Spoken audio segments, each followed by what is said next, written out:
Previously in Hedge Knights, acidic smog settled into the glade, so Tangier excavated some of the eastern stony hills to alleviate the amount of cleaning the other adlets would have to do.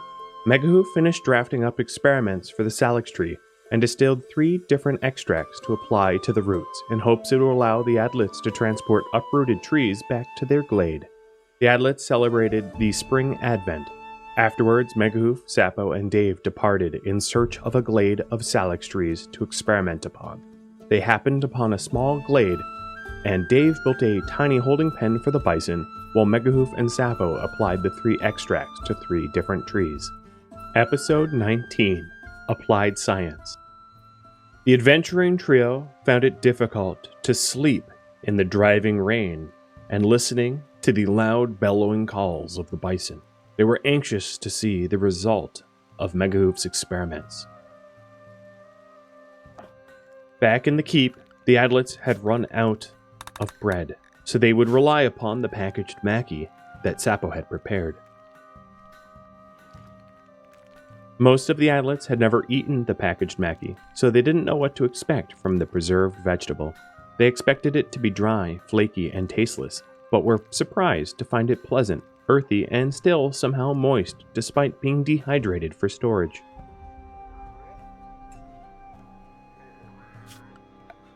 This year's early spring was unusually warm, and Lazarus gambled that he could sow pumpkin around the ambrosia bushes to provide adlets with the much sought-after pumpkin for fritters.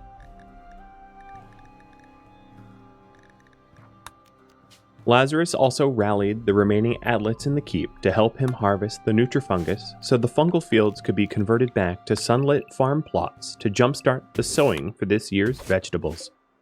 The others weren't capable crop hands, but he calculated that even if they failed at harvesting most of the fungus, they'd still have plenty for the bison to eat, and it was far more important to prepare the farm for spring. This would give everyone the opportunity to practice their farming skills as well.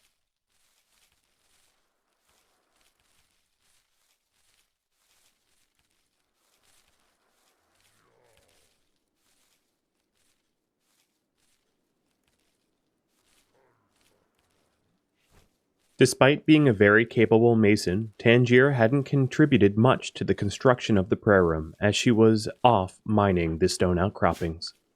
She decided to construct some ornamental limestone pillars to make the grand statue appear even more regal. The other adlets had mentioned they felt like something was missing from the temple. Hopefully her plan for pillars would bring the room together.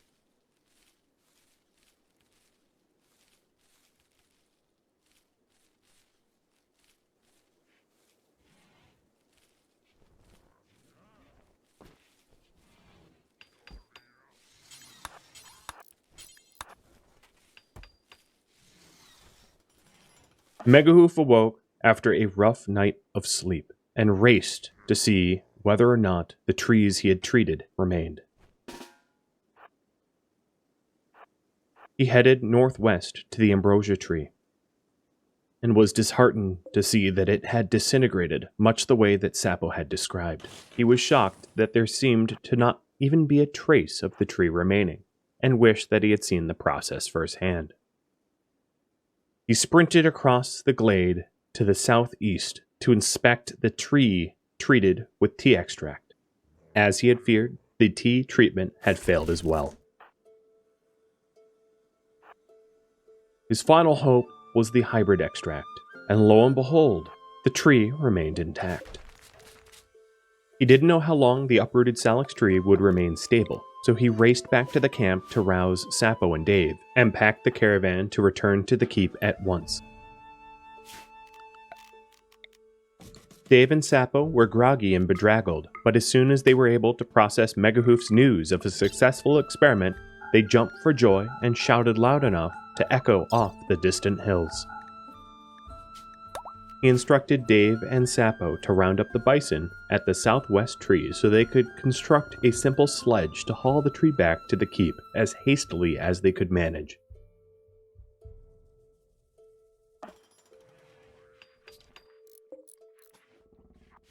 Back in the keep, Tangier had finished the ornamental columns around the grand altar. Judea told her that she thought they were a lovely addition to the room, and her stonework was exceptional.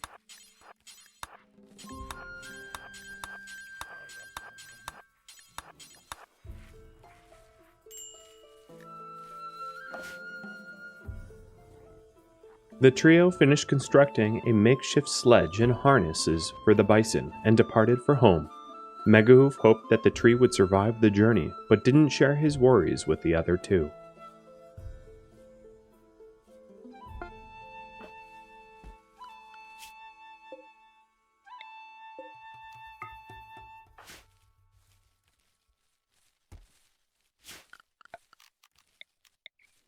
The other adlets loathed their time spent harvesting the nutrifungus. The room was pitch black and smelled like a mix of sulfur and forest floor decay. They hadn't realized how unpleasant fungus harvesting truly was. Back on the coast, the other squires were never responsible for crop tending. Regardless, they worked as diligently as they could, but were eager to free up the field for better uses. Lazarus started to sow pumpkin seeds from last year's harvest, hoping to avoid early spring frosts and cold snaps.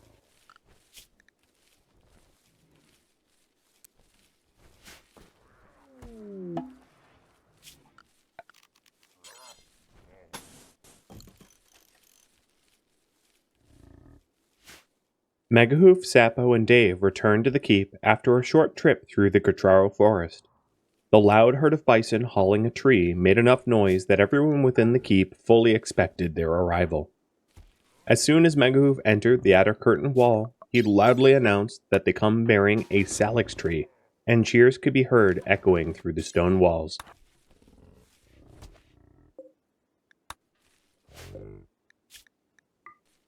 On their journey, Megahoof mentioned to Sapo that there was no telling how long the salix tree would remain stable. So Sapo immediately got to work hauling the sledge over to a corner of the curtain wall and planting the tree within the wall to keep it safe from raiders and fire.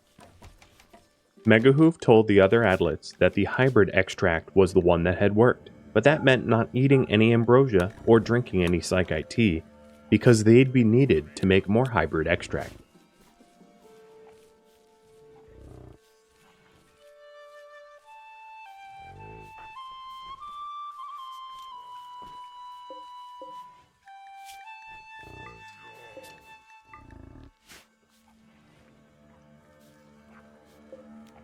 Madzi asked when Megahoof was going to make more of that stuff he mixed up, and he told her that he needed to observe the tree and to make sure that what he had done to it hadn't damaged it in any way.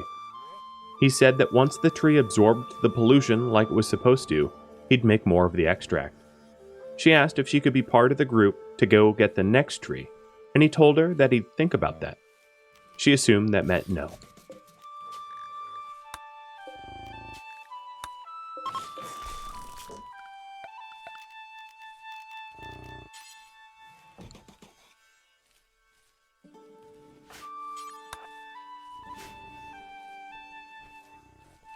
Madzi then decided to find a different project to make herself useful.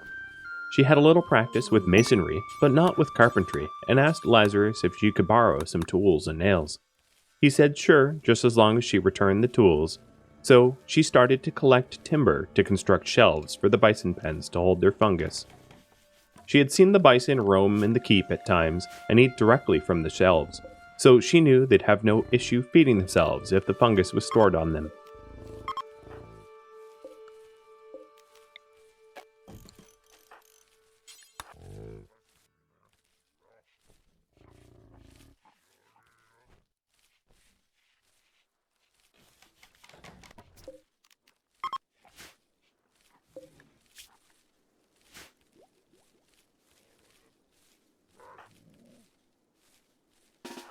Megahoof checked in on the newly planted salix tree and saw that it was still alive.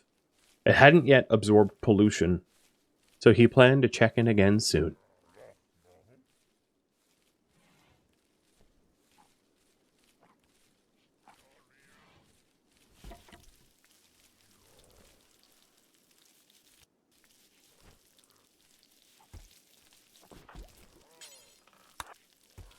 Sapo realized the pantry was out of bread and let everyone know he'd be back to baking immediately.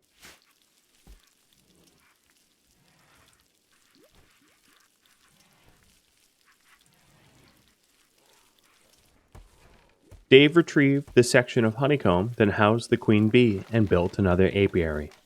He was saddened by the news that there was going to be a restriction on tea and ambrosia, but of course he understood why.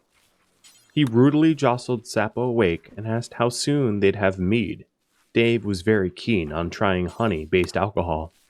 Sapo grunted and begrudgingly went to the kitchen to dump the honey into the fermenting barrels.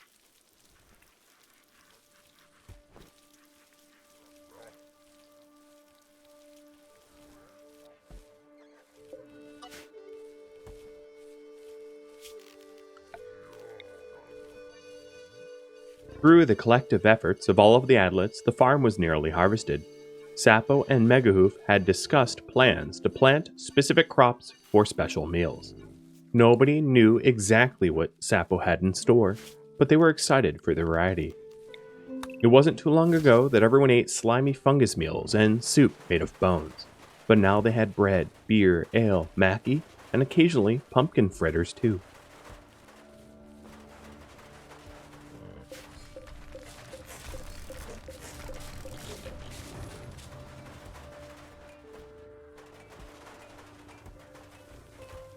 The one seed Megahoof insisted upon was the apple seed. He told Sapo he didn't need to sow too many of them, just a few, but the rest of the ancient seeds and recipes were completely up to Sapo to decide.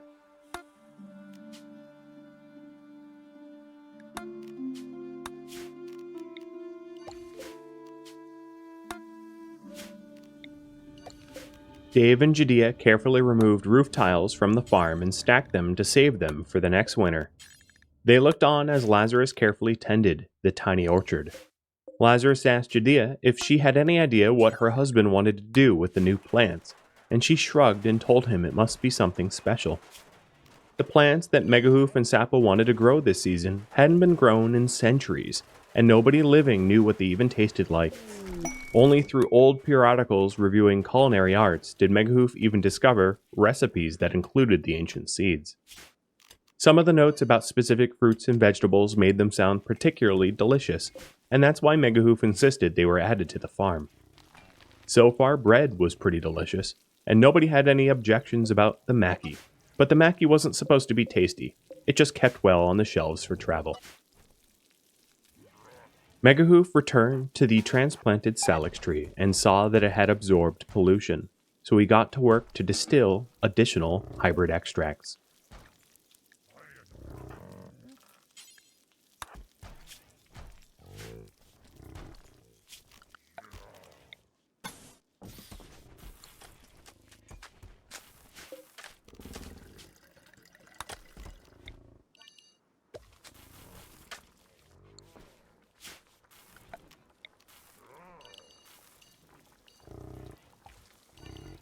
As labor-intensive and slow to grow as the wheat was, everyone loved the pumpkin fritters, and Lazarus had already taken the liberty to sow a large patch of pumpkin, so a large section of the farm would be designated for the golden grain. This year, Sapo wanted to make tastier soups and had a recipe for boiled lentils, onions, and garlic. He could also use the vegetables to make other stews or cooked meals, as they were more versatile than mackie. Megahoof had mentioned the hybrid extract required considerable psychoid and herbal medicine, so an additional section of the farm was set up to grow heelroot. The psychoid could be planted on polluted soil with no ill effect.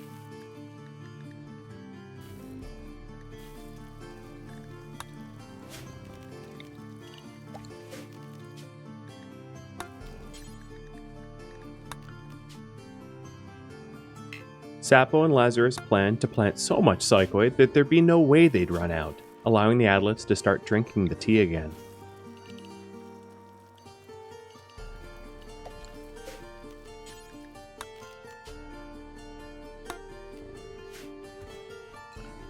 Most of the farming could be handled by novices, so Sapo and Lazarus invited the others to help sow the seeds.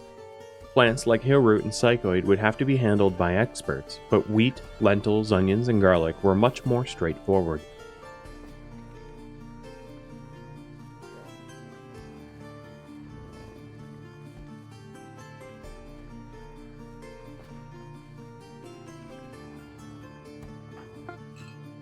Meghoo finished distilling 2 more extracts until he ran out of tea. He had carefully considered Madzie's request to join the team in acquiring more salix trees, and planned to ask Dave if he thought he would be able to keep her safe if she was to accompany him on the next excursion.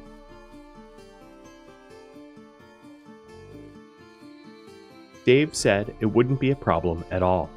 Madzie was brave and duteous and could run considerably faster than most of the raiders he had encountered.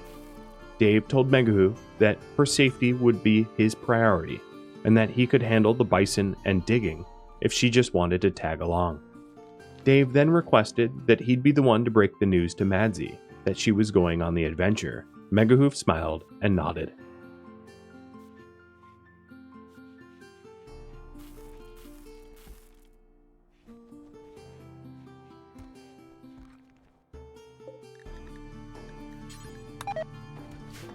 The Adlets collected the harvest fungus and whisked them away to pantry shelves, while Sappho and Lazarus finished sowing the last of the seeds for the main farm. Spirits were high and hopes were soaring. Filling the glade with transplanted salix trees would allow the keep and farms to expand, permitting the bison to actually graze for once, and secure the Adlets a much brighter future.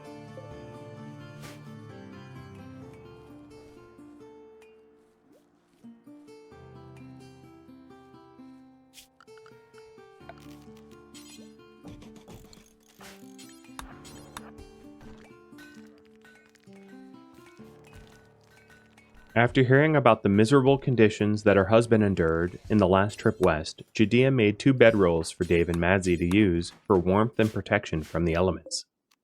Dave told Madzie to pack her bags, and she looked shocked and mortified. Dave immediately said, No, we're not kicking you out. You're coming with me to get more salix trees." Dealing with children was never his strong suit. She jumped for joy and scurried off to fetch her things, while Dave thanked Judea for the amazing bedrolls. Dave told Meghoo that he planned to head to the big river to the northeast in search of trees instead of heading west once again. If they ran into trouble, being able to cover their tracks through the river would be indispensable. Meghoo told Dave to release advent lanterns if they needed help, and they'd look to the eastern horizon for the flickering lights. He then collected the bison and headed east with Madzie in tow.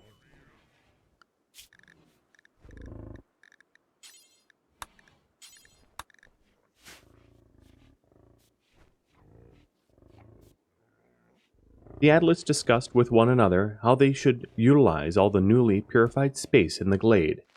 They all came up with so many different ideas. The Adlets sharing the barracks wanted bedrooms. The squires suggested a proper pasture for the bison. Sappho and Lazarus could barely keep up with farming, but knew the additional space could be designated for farms as well, but maybe orchards instead of fungus or wheat. Ultimately, no conclusions were drawn. That decision would have to be made later on.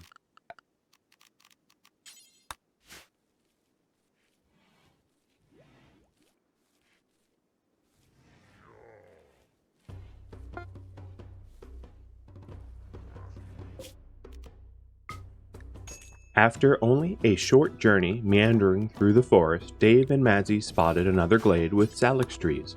They rounded up the bison and tethered them to a tree so they could immediately get to work uprooting trees.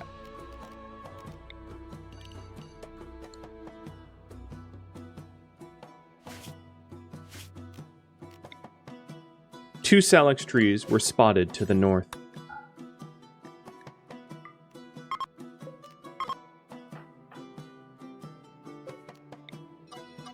Meghoo was very careful to explain the process, that they were to extract the trees and then apply the extract immediately to the roots. And as soon as the extract was applied, pack the caravans and head home. While the two worked, Madzie asked Dave what it was like to be a mercenary. He explained to her that he never had the opportunity to be with family or even to make friends. He was always on the run and struggled to feed himself and find safe shelter. He purposely evaded the heart of the question as to dissuade her from romanticizing mercenary life. But Madzie had already made up her mind to be a squire just like Lazarus and only wanted to satisfy her curiosity.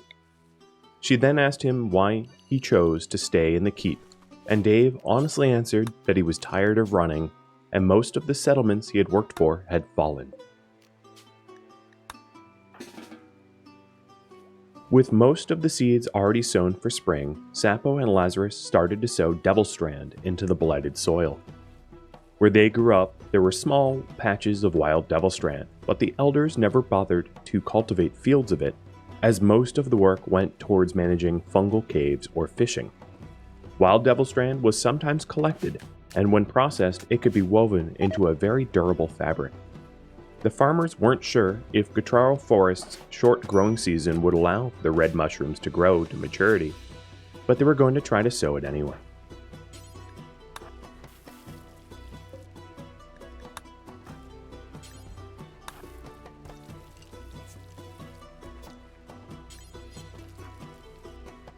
Dave and Madzi were exhausted from uprooting the salix trees and took a short breather. They then remembered what Megahoof had told them, to apply the extracts immediately before the trees decayed, and rushed to see it done.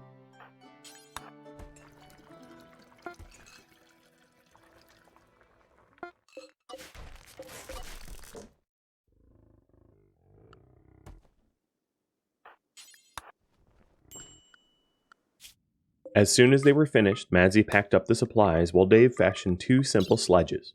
Madzi then asked Dave if she could take a quick nap. She had skipped an entire day's worth of sleep. He nodded and stood watch.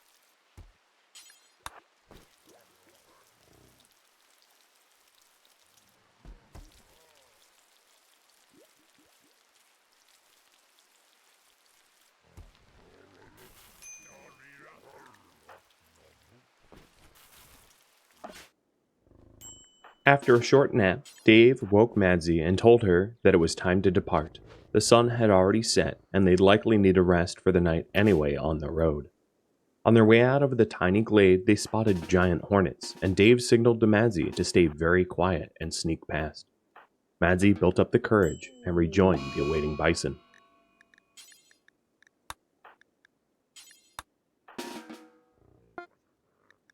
Back in the keep, Arelco, Judea, and Shelbel all showed signs of fatigue and complained of pain. Sappho ordered the 3 to rest while he applied some herbal medicine.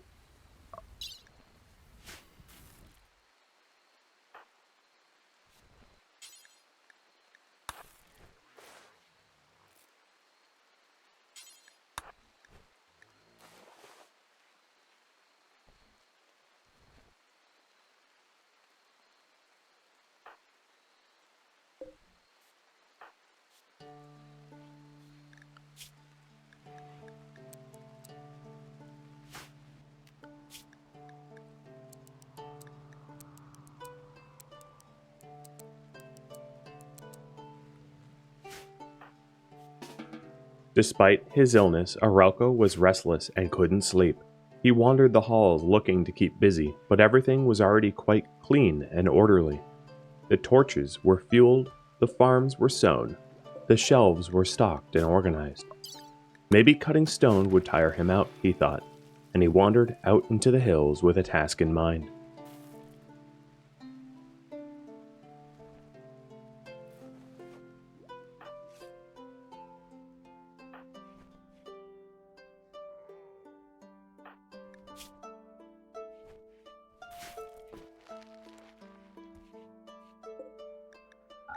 Judea took the last loaf of bread from the shelf and made a mental note to notify Sappho that they were out.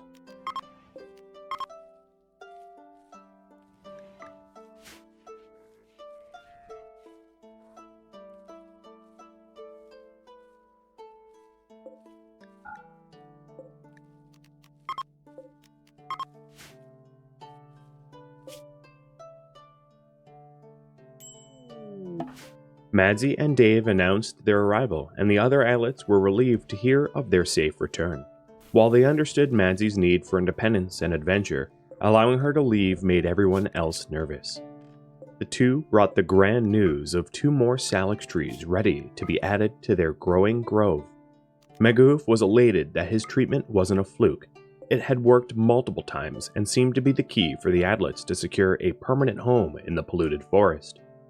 He asked the farmers to plant the 2 additional trees within the curtain walls immediately. The Adlets didn't have the resources to distill additional extracts just yet, but knowing that soon their keep would be surrounded by beautifully twisted, pollution-absorbing trees, lifted an invisible weight off of everyone's shoulders. When the squires had first arrived in the Bison Glade, there was only a tiny potential spark of a future, but now the Adlets could fully envision a way for life to thrive on their toxic planet. Thank you for watching episode 19 of Hedge Knights Applied Science. For my Patreon patrons, there are 2 polls on Patreon, one about what to build next for the keep, and the other about what adventures to undertake. If you would like to become one of my Patreon patrons, a link to Patreon can be found in the description of this video. If you would like to join my Discord community, a link can be found in the description as well. If you want to support me as a content creator, please consider liking, subscribing, or even tuning in to a live Twitch stream. My schedule can be found at Rhadamant.com. Thank you so much for watching. Farewell, Adlets.